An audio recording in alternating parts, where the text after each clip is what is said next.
A mother grieves for her son, another casualty in a 43-year-old war. Sortaji was 25 when he was hit by a rocket-propelled grenade. He was a soldier in the Karen army. Since 1949, shortly after Burma became independent, the Karen have been battling for independence from the government in Rangoon. Preparations for the funeral at the Karen's headquarters are soon interrupted.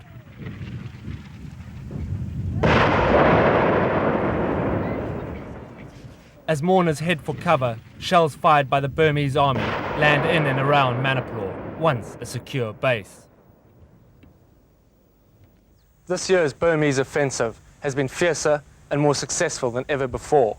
With the government guns now less than 8 miles away, the rebel headquarters here at Manerplaw are coming under daily attack. There's still another month of fighting to go before the monsoon rains will bog down the war effort. But already, the Karen and their student allies are running short of ammunition. The Karen fight back as best as they can. But in recent months, they've steadily lost ground to the Burmese army, including strategically important high ground. Now they're fighting a rearguard action as the army tries to drive home its advantage with the help of more than $1 billion worth of Chinese arms.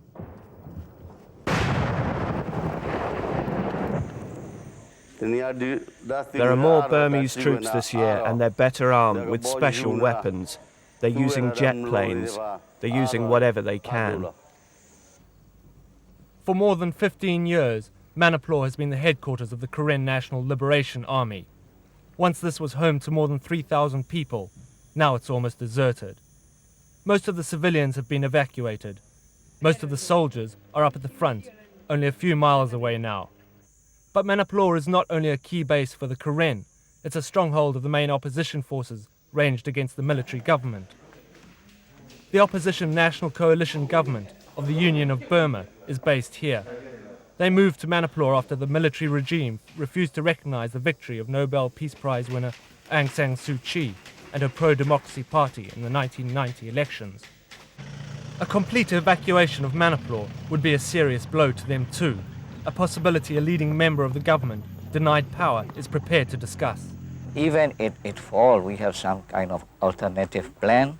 Of course, it will be a psychological blow, but as you know, Manerplaw is not an industrial center. It is just a position where we have our headquarters. So we can move to any other places. We have many places along the border. From their base on the banks of the Moy River, dividing Burma from Thailand, the mainly Christian Karen have doggedly pursued their dream of a separate homeland. They are the largest ethnic minority in Burma's complex racial mix. Until now, they have resisted all attempts to dislodge them from their border stronghold. They are not the only ethnic group resisting the Rangoon government. Further north on the border with China, the Kachin are also fighting for autonomy. But the Karen struggle is by far the largest and most significant against the repressive military regime. These are some of the 10,000 or so students who have fled to Manerplaw to fight alongside the Karen. They came after the military regime brutally put down pro-democracy protests in 1988, in which thousands were killed.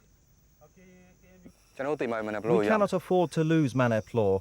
We will do everything we can to defend Manerplaw. We will never let it fall because it's special. The headquarters of the students, the Karen, and the National Coalition Government of Burma are all based there. On the front line, the students are well dug in to try to hold Karen territory. But they are clearly outgunned by the government forces pushing towards them.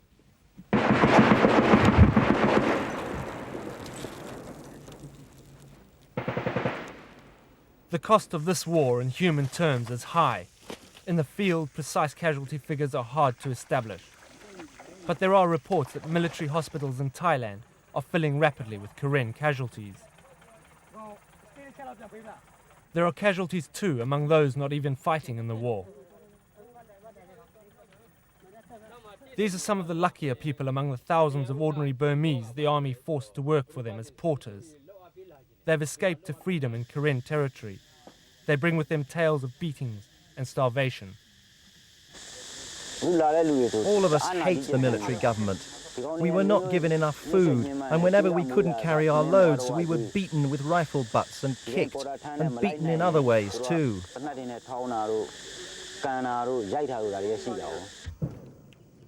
Back at the front line, ammunition is used sparingly. Supplies are scarce and could prove crucial in the fight for Manerplaw. You think you will be able to stay here? They will not be able to make you move back? Is for us depend on ammunition. If we have complete ammunition, we can still fail here. We can stay here. And too often, what ammunition they do have proves worse than useless.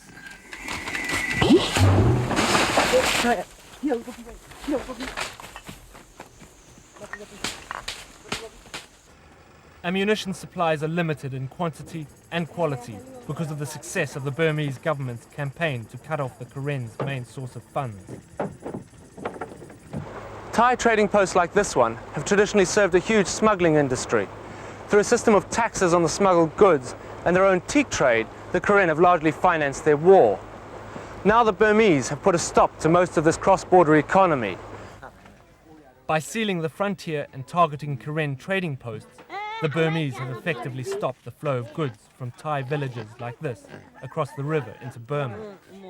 It's a financial stranglehold that could finally drive the Karen from their dwindling territory. Most soldiers have already moved their families across the river into Thailand. But there's no absolute guarantee they'll find security there either. Thai police regularly inspect the bunkers built to protect the refugees from Burmese artillery attacks. And the refugees have generally been made to feel welcome. When we arrived here, the Thai villagers welcomed us. They treated us like brothers and sisters. It wasn't always that way, but now the Thais have begun to respond to international pressure not to allow Thailand to be used as a springboard for an attack on Manerplaw. Near to a school bombed by the Burmese, preparations have begun to build a military base to block any attempt by the Burmese army to cut through Thailand to attack the Karen headquarters from the rear. But that's little consolation to the beleaguered Karen troops on the front line.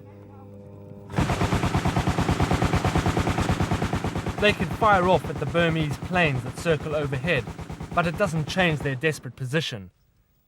And it cost $140 a burst. But Sein Win remains defiant. Well, our strategy is, of course, we have to pursue all kinds of struggles in terms of diplomacy, in terms of politicals, and in terms even of military. So we have to go on struggling. But the brave rhetoric can't hide the fact that the Karen and the opposition movement are facing a serious crisis. Serious enough that Prime Minister Sein Win and his fellow ministers have themselves left Manerplaw to continue the struggle for Burmese democracy from another base, somewhere in Thailand.